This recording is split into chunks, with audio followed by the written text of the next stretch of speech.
Welcome. I'm Lorilee Binstock, and this is a Trauma Survivor Thrivers podcast.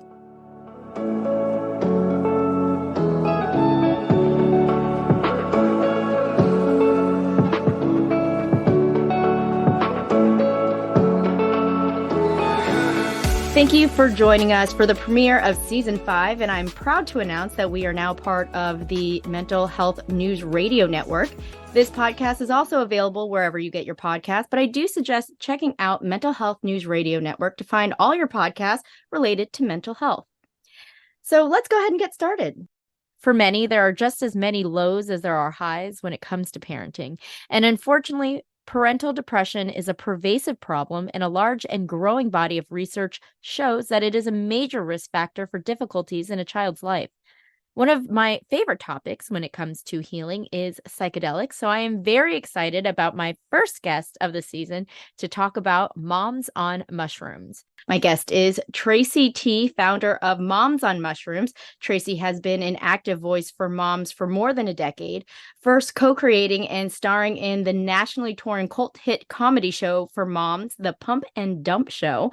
She simultaneously co-produced the Band of Mothers podcast and served as a co-founder and CEO of the Pump and Dump Show's umbrella brand, Band of Mothers Media. And during her own journey with psilocybin or magic mushrooms amidst the pandemic, Tracy began to feel called to support moms in a deeper and more meaningful way.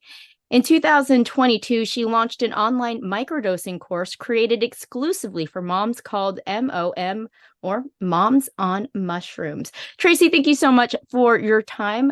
First of all, I want to know, what was it that was calling you, that brought you to the space to create Moms on Mushrooms?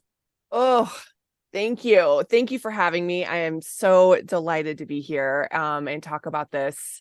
What called me? Gosh, that is a long sordid tale, as most people who come to psychedelics have.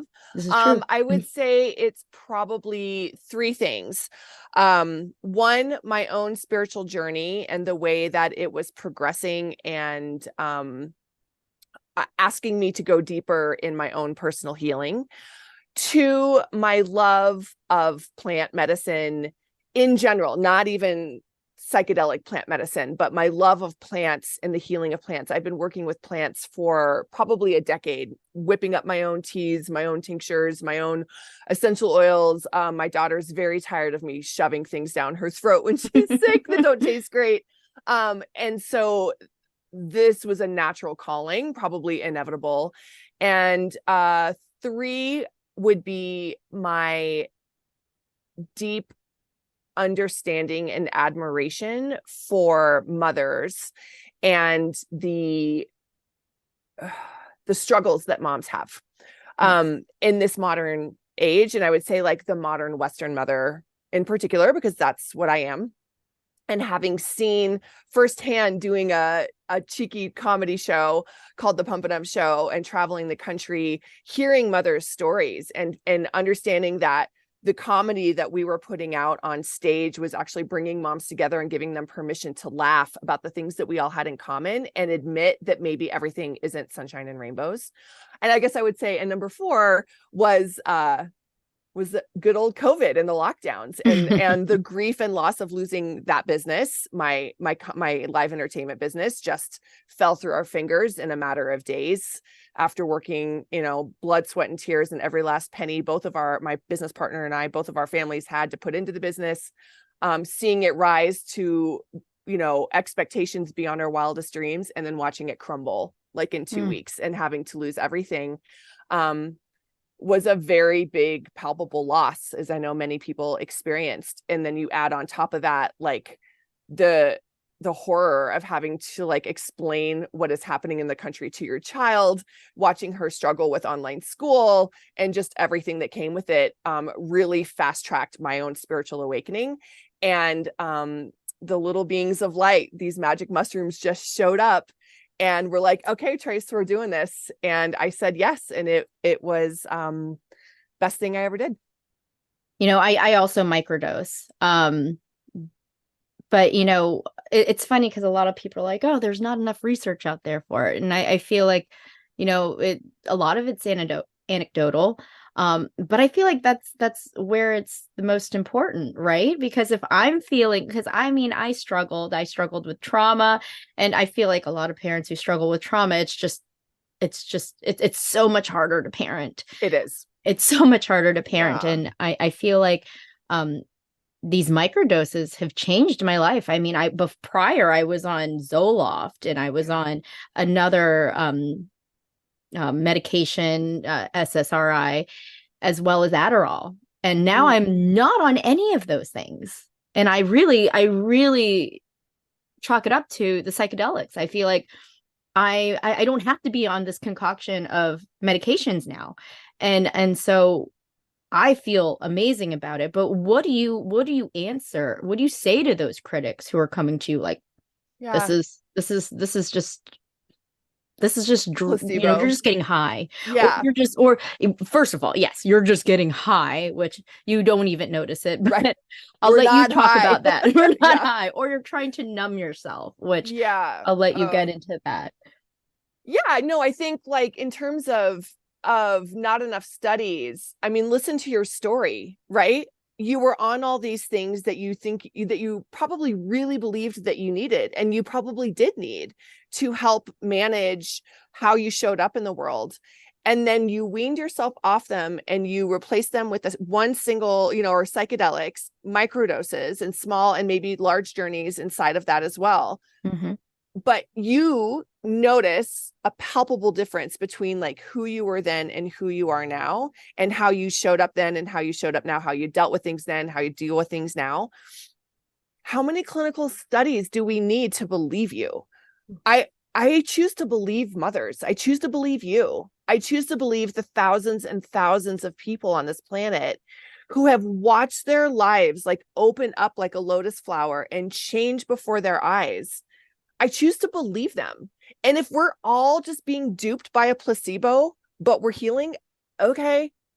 I mean, there's enough science to say it's not placebo, right? We know the chemical, the way it reacts in the brain with our neurotransmitters, with serotonin. We know these things to be true.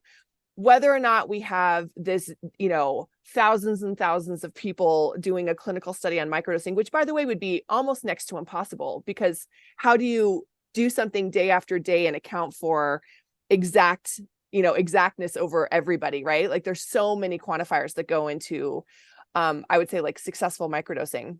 Mm-hmm. But be that as it may, I think part of this revolution, this psychedelic renaissance, and certainly what I'm seeing in terms of mothers stepping up and coming to this medicine with this openness and determination to heal, truly heal, to get off this concoction of medicines that they don't even know if it's working or not. They just know they have to be on them, or they don't know how to get off. And then watching people transform. Part of this is unlearning what we've been told has to be true scientifically. Now, this is not me going against science. Science is fantastic, but logic is fast, science is slow. And we also have a very massive database of all types of people whose lives have been transformed by psychedelics. And it just seems like that is enough anecdotal evidence to at least say there's something here. And that we don't always just need a dude in a white coat telling us how it is. Or we don't need someone in a white coat handing us a bottle and saying, this is the only path to happiness. Right. And that's a huge unlearning curve for all of us to entail. And in terms of numbing out, part of that unlearning is actually learning the facts about psychedelics, right? Part of that unlearning is dropping these preconceived notions and these judgments of what we've been told, that we're all jumping out of buildings, that our brain is dripping out our ears, like being fried like an egg, and that we're numbing out.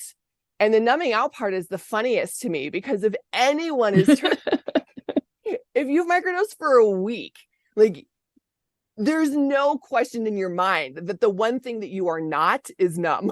Like you are not numb. You are way present. You are so dropped in. That is the point of the medicine. The point is to open your heart, to calm the frenetic stories in your brain and to drop in your heart and actually be present in the world, not to push it away. The medicine, it doesn't work like that. Right. So numbing out isn't even in the equation. This is not what it is. That's the exact opposite. Is the exact opposite. But it takes, I mean, we've had decades and decades of misinformation being thrown our way.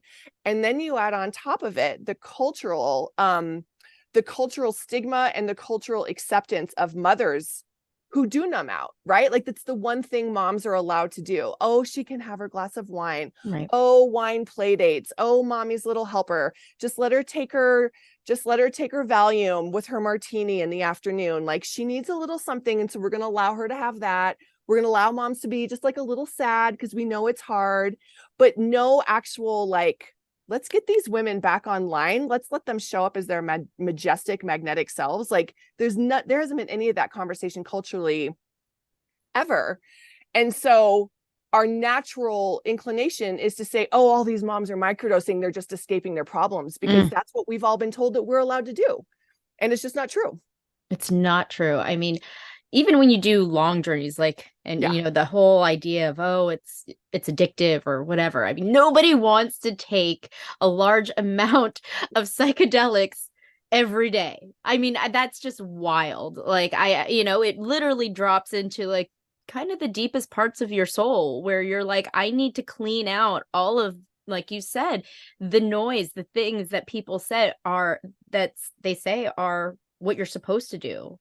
And instead of tuning in to what you know is true, and that is really hard when I see people reacting about if you want to escape your problems and take ayahuasca or do all this. I'm like, who's this? They're running towards their problems to address them, and that's how I personally feel. Yeah, I agree. I mean, every time I do a large dose journey and I'm like sitting with my cup of mushrooms, I'm like, what are you doing? Why are you doing? Like, it's so hard. You know, it's exhausting. It's hard. It's deep. Now, are people using ceremonies right now as sort of an escapism? Probably. Do humans naturally take advantage of anything good that's been given to us? Always. Like that is how we're wired. So yeah, I think you're right. I mean, we know that psychedelics, we know that psilocybin specifically is anti-addictive. It's not addictive. Like your body isn't going to guide you to it, even in the way your body demands that you have a glass of wine at the end of the day, right? And then another because it wants more. That's not in the chemical makeup of psilocybin. So we know you're not becoming physically addictive, and there is a lot of science around that. Now, mentally addicted, again, that can happen with anything that we work with, right? It can happen with exercise. It can happen with food. It can happen with sex. It can happen with church. You know, anybody can become mentally addicted to anything. And so, yeah, I think there's probably a group of people that are hopping from ceremony to ceremony and doing probably more ayahuasca journeys than needed without integrating them and taking the time to work. But I think that's not the norm. That's the outliers. Well, I wanted to know for you, when did you notice what changes did you notice from your days before microdosing and after? Yeah. I would say that the first, within the first few weeks, and I will preface this by saying that I already had like my own, I call it spiritual practice. You can call it whatever you want, personal development, religious, whatever. But I knew where I was going and what I wanted to heal. So that was in place when I started microdosing. And I think was helpful because I was already giving myself space to have an intentional microdosing practice. I wasn't just swallowing this back and just being like 3 days later, why hasn't my life changed? Because it doesn't work like that. Right. So in that space, I would say, two of the biggest things were, one, I felt like I had space between my thoughts. I felt like I could sort of zoom out, open the top of my brain, see all the words forming, and then be like, oh girl, no, don't let that. Nope. We're going to rearrange these a little bit and then let them go out. And I found myself being more clear with my words, which led to less reactivity because I was pausing. There was space between my reactions and my words coming out of my mouth. which led to better communication. And I still find that to this day, it's probably one of my favorite things about me, who have a history of being incredibly reactive. I am argumentative. I can get in there and duke it out with people. I'm a fiery Aries, like that's in my nature. And I felt like it really softened that. And then the other part is really like softening those frayed edges of motherhood, of being a woman, of being just Tracy T. Our nerves in this world are just, I feel like they're all just a little fried and delicate, right? And I felt like when I started taking the medicine, all of that just sort of softened. So it just wasn't so edgy all the time. Yeah. Which let me be softer, which let me feel more present, because I wasn't just trying to escape everything. I was like, oh, this isn't so bad. I can sit in traffic. I don't really need to rage, Right. Sure, I can play with my kid. This isn't boring. This is delightful. All right, I'll just do the dishes. Oh, the milk spilled. Okay, I'll clean it up. Like, that's amazing to feel like that and not just feel like everything is against you. Wow. Yes, that's exactly how I feel. That's exactly how I mean, I was extremely reactive. I was kind of scary. I turned into scary mom as more than I wanted to. I'm not saying that doesn't happen anymore, but I'm saying that it just doesn't happen all the time. Like you said, the spilled milk, like I would freak out over spilled milk, that whole saying, my parents freaked out over spilled milk. I freaked out over spilled milk. But after it, I didn't anymore. It was just like, okay, well, let's clean it up. And, I'll never forget the day I realized, like, oh, I'm going to go ahead and, I had a big journey with a sitter. I integrated, and I remember the next day it was snowing. And so I took my kids out to go sledding, and I was like, okay, we're going to go sledding. And, my daughter always asked me, oh, you want to go play with us? And I'm like, no, I'm good. I'm going to hang out here. But that day I was like, you know what? I will go sledding. And then I really enjoyed it. And it was, I really sat there and I was like, wow, that's so different, because, I remember my parents didn't play with me. So I didn't feel the need to play with my kids when they asked. But when I did, it was like, why, how was I not doing this before when they asked me? And they were just so happy. Yeah. And I was like, this is life changing. That was like the first image that I remember from that experience when I did that big journey, and that's what happened. And it was an intentional journey. As a kid, I did it also in my teens, but I didn't know what I was doing. I was just like, oh, here's some mushrooms, here's whatever. But this was the first time I intentionally did it, with a guide. Talked to my therapist about it, and it was life changing. And so that's that I know worked for me, and that's when everything changes. Like I'm totally on board. Like you were saying, like all the people who get into this space, something life changing happens. And you started, Moms on Mushrooms. And I want to know a little bit about that, because you have a course and everything. So could you share what you do? Yeah. And I just want to applaud you for realizing too, before I go into my self pitch, that, that how it seems so silly to be like, oh, well, I just learned to play with my kids. And I find that in this space, and being in the psychedelic space now for a few years, things can get very serious. And, because we're healing, right? So we're talking about our trauma. We're talking about these things. We're trying to change toxic patterns. We're trying to change who we are. But I would also offer that life in the Western world, in the US right now, is also like very serious. There's not a lot of permission to just be silly and laugh for the sake of being silly and laughing. Like everything seems like it kind of has a condition attached to it.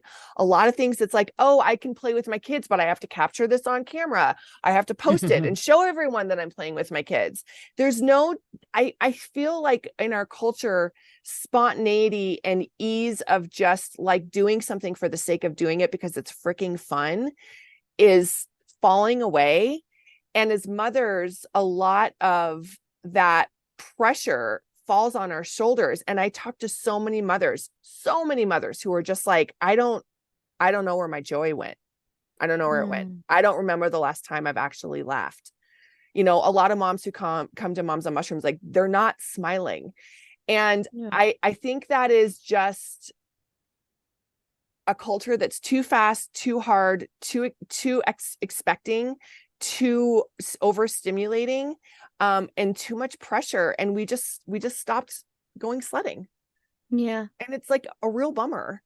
It really is. It is. It's no one's fault and it's everyone's fault, right? And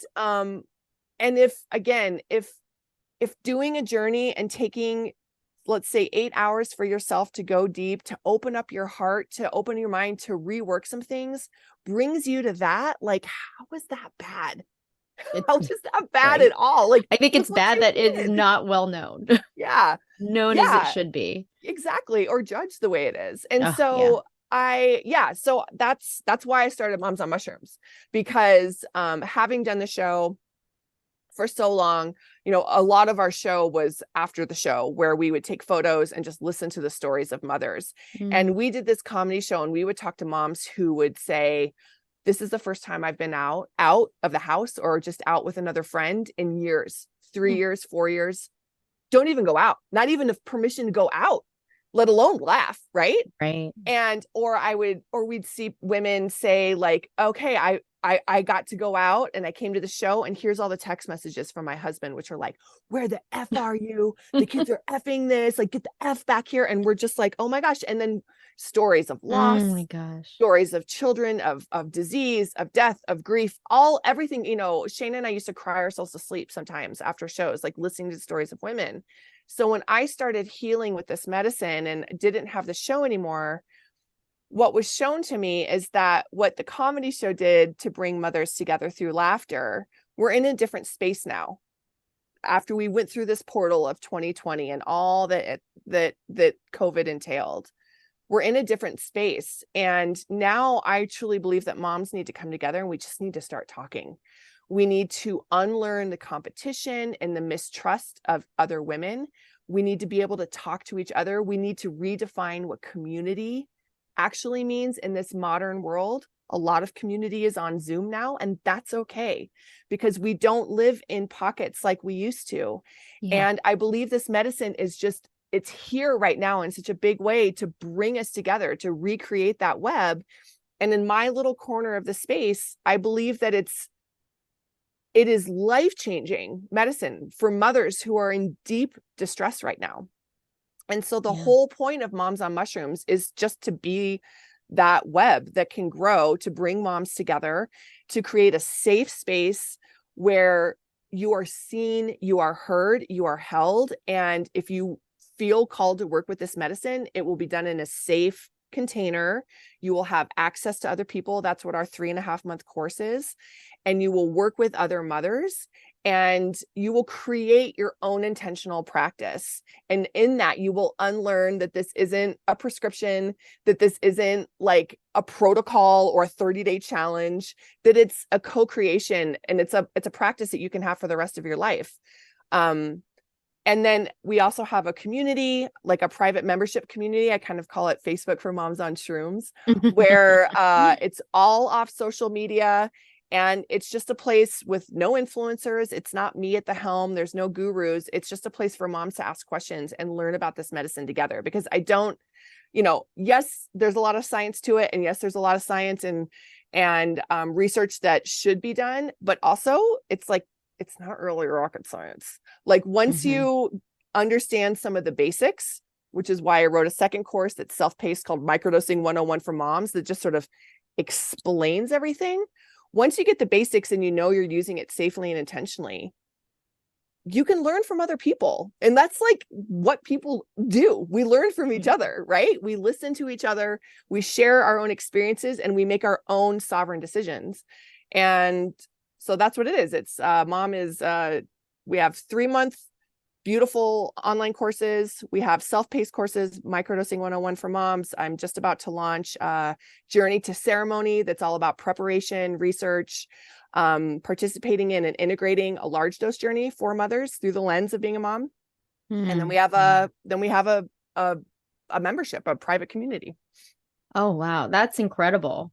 So you're saying now you're working with mothers for larger doses, not necessarily the micro doses, correct? I'm writing a course to just educate moms Mm, about it, because we don't know what we don't know, right? right. And there's a lot of misinformation out there, and there's a lot of fear, of course, when it comes to being a mom, of saying, what do you mean I'm going to take 3 grams and then hallucinate for 5 hours? It's like, why would I do that?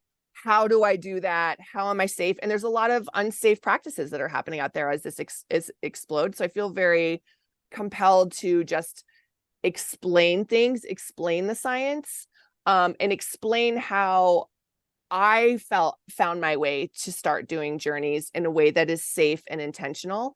And I really just believe, we need to empower ourselves with knowledge. Knowledge is the key. And again, we move so fast in this world that people are just now reading a couple memes on the gram and then going off and making these big decisions. And not just with Mm. psychedelics, with food they eat, with vacations they take, anything.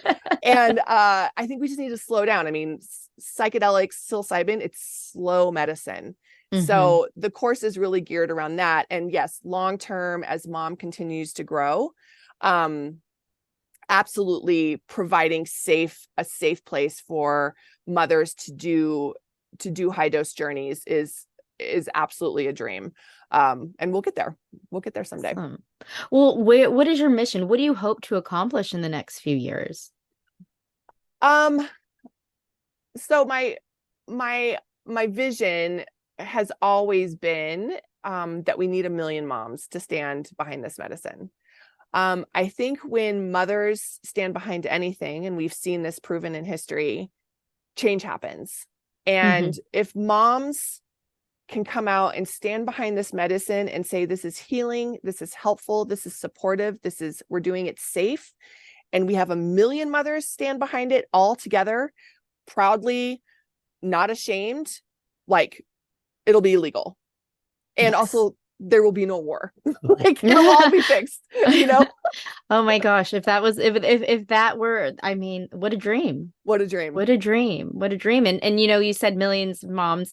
Next year I think there are plans to gather millions of moms for the millions of moms march. Is that right? Yes. So my friend Melissa, our mutual friend Melissa Lavasani, and I co-founded kind of our advocacy branch of mom called MOM, Millions of Moms, with the intent to, Melissa Lavasani from the Psychedelic Medicine Coalition is up on the Hill in DC doing the Lord's work, like literally talking to politicians, senators, congressmen, congresspeople, at the federal level, like demanding that this is paid attention to, and demanding, and what we want is to say, like, look, you want research, we want research, fund the research. Yes. Here we are tired of watching our sisters die by suicide. We are tired of Hmm. watching our sisters waste away with medicine that is overprescribed and not helpful. We are tired of watching children suffer with mothers who are in severe distress and Right. depression. We are tired of watching postpartum depression take its toll on entire family units. So please do some research for mothers and for women. And here we are standing out saying we are the benefactors of our own research that we've done, and this is the face of someone who is healing. And that's what Millions of Moms is about. So we kicked it off at the Psychedelic Science Conference in Denver this summer, and had a gathering of about 250 women outside the Denver Convention Center to sort of declare that this is happening. And our prayer is that in summer of 2024, we're going to invite all moms and allies of mothers, right? Dads, grandparents, whoever, nieces, nephews, we don't care, to show up in Washington, D.C. and stand behind this medicine so that we can get our government to see us as humans who deserve healing. I think that's amazing. The work that you're doing, the work that Melissa's doing. I mean, I just share everyone's story when it comes to that. But I feel like this is an amazing thing, because you see, like you were saying, I've seen in the news the women who have and it's really sad to say, is taking their children's lives, taking their attempted to take their lives because of postpartum psychosis, postpartum depression.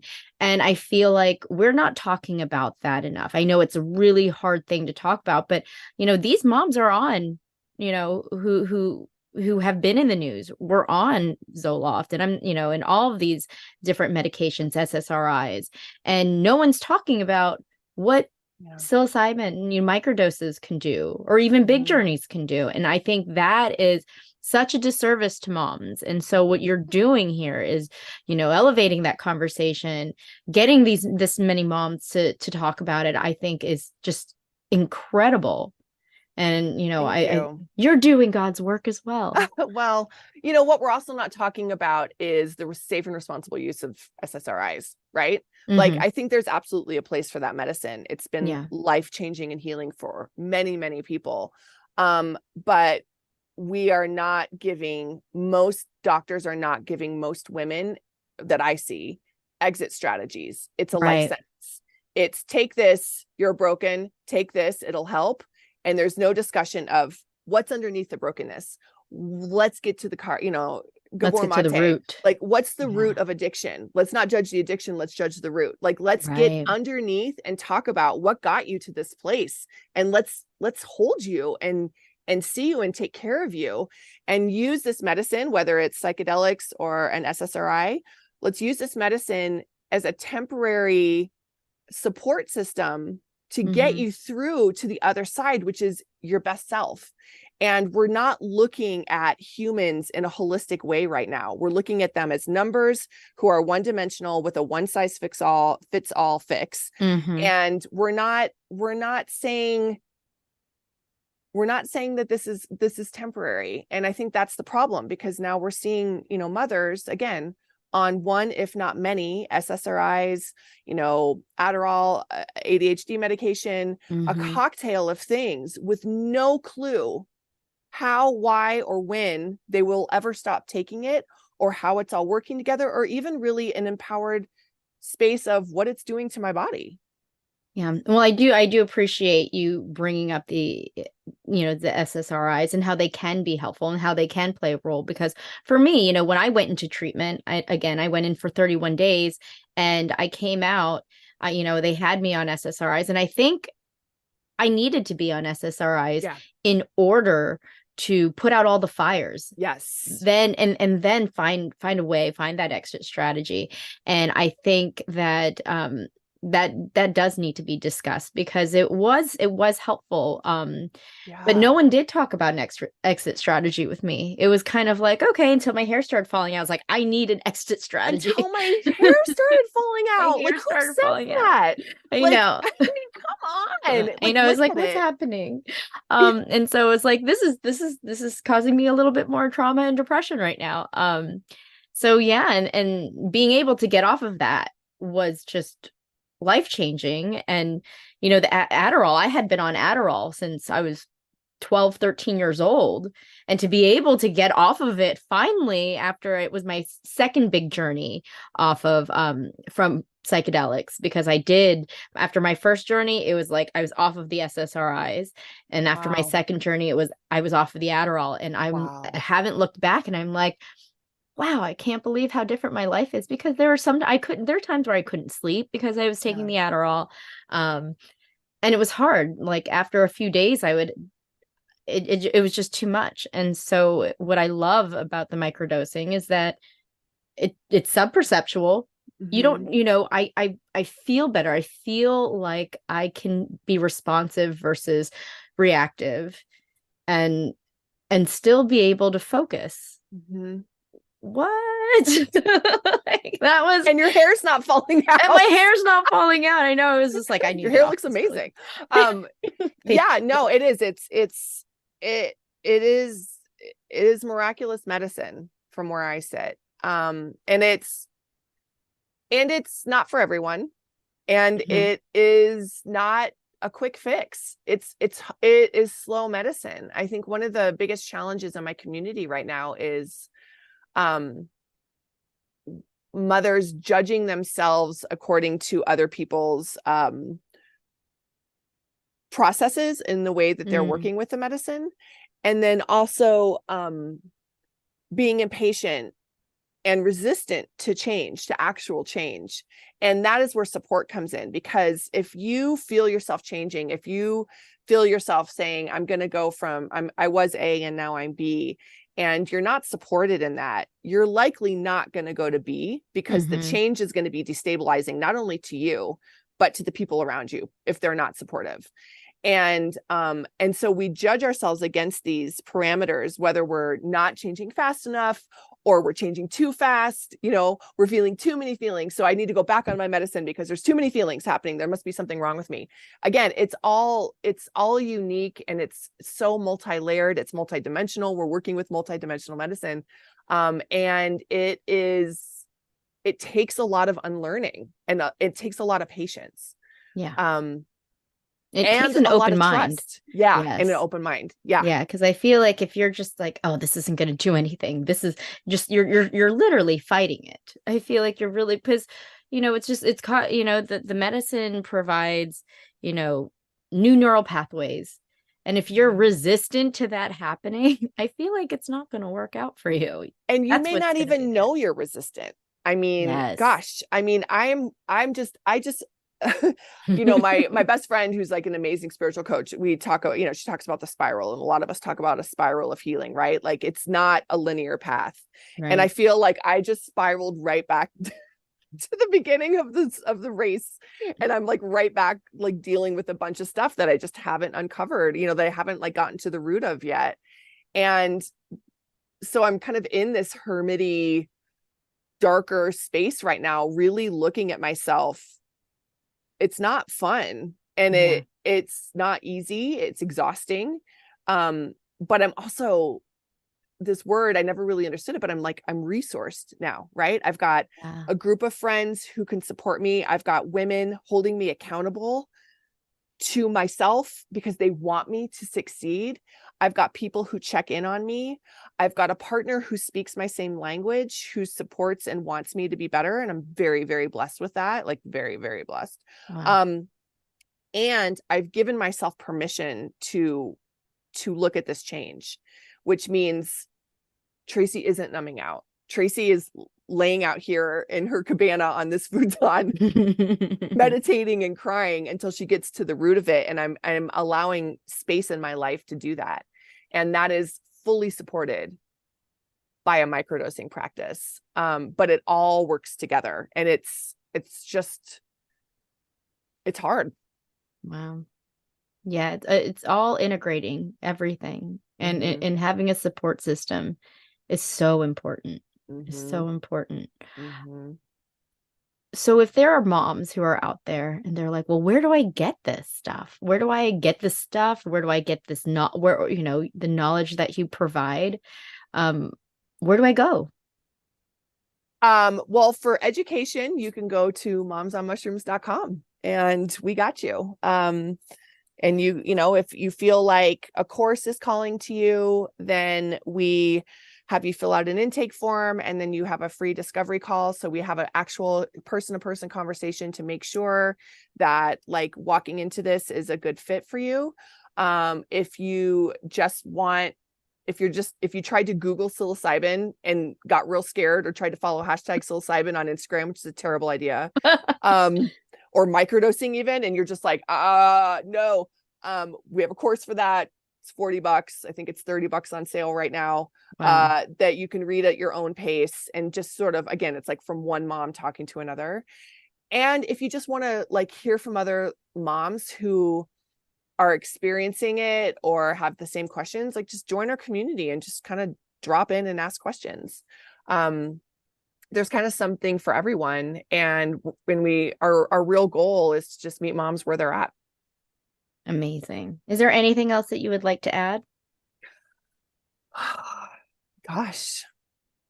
I don't think so. I mean, I think for me, it's all about, I would love to see a world where mothers give themselves permission to be happy, to be joyful, to be a woman who also happens to be a mom, and to really sit with that sentence that you are a woman, you are a human being with a heart and a soul and a brain and dreams and talent and gifts. And you're also a mother, but you're not just a mother. Like, you can be both. And it takes a lot of work to allow yourself to be both. And again, from where I sit in my small corner of the world, I believe that the mushrooms are these beautiful little beings of light helpers that are just sort of pushing your butt up over the fence, helping you do the work that you will ultimately do yourself. I mean, Maria Sabina, also a mother, the mother of this whole movement, you know, said it best, like, you are the medicine, but you have to have an inclination that you are the medicine. You have to get to a space where you can trust that you're the medicine. And that's the hard part. And that's where I think the mushrooms can help. Wow. Well, thank you so much for giving me your time today. I am so grateful for it and for the information and the wisdom that you shared. So thank you so much. My pleasure. Thank you. That was Tracy T, founder of Moms on Mushrooms. For more information and contact for Tracy, check out the show notes for links to her resources, including her website. Also, October's issue of Authentic Insider is out. Check out Authentic Insider at traumasurvivorthriver.com. That's traumasurvivorthriver.com, as well as past episodes of a Trauma Survivor Thrivers podcast. If you haven't already, please subscribe to my email list to get Authentic Insider magazine in your inbox monthly. We will be back next week with episode 102 when I speak with Susan Justice, author of Children Who Dance in the Rain, when we discuss how to teach our children about privilege. You've been listening to a Trauma Survivor Thrivers podcast. I'm Lorilee Binstock. Thank you for being a part of the conversation. Take care.